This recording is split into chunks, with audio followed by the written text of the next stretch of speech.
reevaluate. Figured it out. These brackets on the back of the engine hoist or leveler hitting the firewall. Scratched up my nice firewall. And then underneath,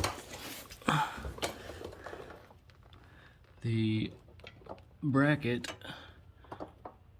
was hitting on the mount on the crossbar. So I got that jacked up for that. And I'm gonna disconnect the engine hoist. Then I'll just shove it back with a pry bar. See how that works. So I got this universal LS swap kit for engine mount. So all of these bolts are just finger tight. So I can slide it into place. There's about, I don't know, an inch forward and about half an inch back that I can slide it. So once I take the engine hoist off, we'll see how we do that. Well, got them out. What I had to do was take a pry bar and pry it forward, pull those back, then slide it back on these. So now I have these all torqued down. I have it pretty well centered. I'm off about 1/8 of an inch that way. So I'm gonna say that's probably good enough. But next we're going to put the intake on. So this is just a 4.8 liter out of a Silverado junkyard. So probably just gonna keep the stock intake for now. They flow pretty good, so maybe down the road we'll put something nicer on. But for now, let's get that stock intake on. Alright, so we're gonna do this a second time because I forgot to hit record the first time. So these intake gaskets, they got these clips on them that will just seat onto the actual intake itself. Makes it a lot easier to install, get everything lined up, especially when you're doing it by yourself and you have no friends like I. So we'll put this on.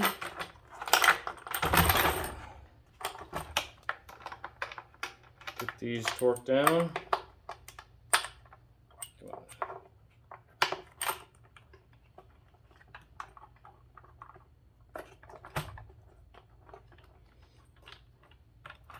We'll get these torqued down and then we'll put the fuel rails on. Hey guys, so here's a little quick one for you. I am trying to get this fuel line off, but I don't have one of those tools, the fuel line tools. So what I'm going to do is I took the cap from the torque converter that I just bought, and I cut that down to a little piece. And then we're going to slide that around it. Get it all the way down.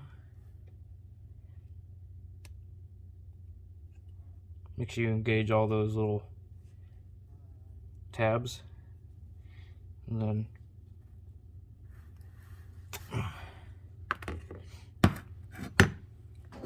see what you're looking at. I don't know if you can see there's those little tabs in the inside.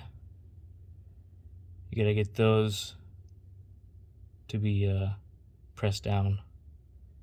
But yeah, I mean, I'm not gonna be doing a whole lot of that, so I didn't feel like I needed to go buy a tool. But we got it done. Now we just gotta do this one too. Alright, so now that you got your fuel lines off, we're going to change out the injectors. So these stock ones were bad, I'm assuming, because they look terrible.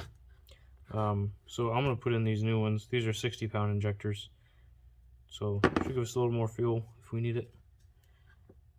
But we're going to get these old ones off, which it's kind of hard when they're rusted on. There we go. Alright, just take the clip off. And these just yank right out.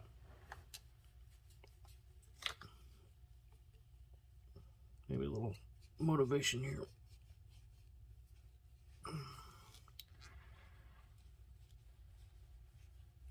Ooh. Yeah, that's really in there. Right, there's all kinds of gunk in there. So we get all those out, and then I'm gonna rinse this out. Just make sure there's no junk inside the fuel rail. Alright, so I cleaned these out. I just poured new gas in them and flushed them out real good. So now we're gonna stick the new ones in. The same orientation that they came out.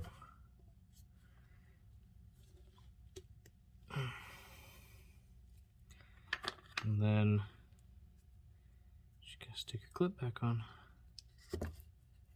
which might be tricky.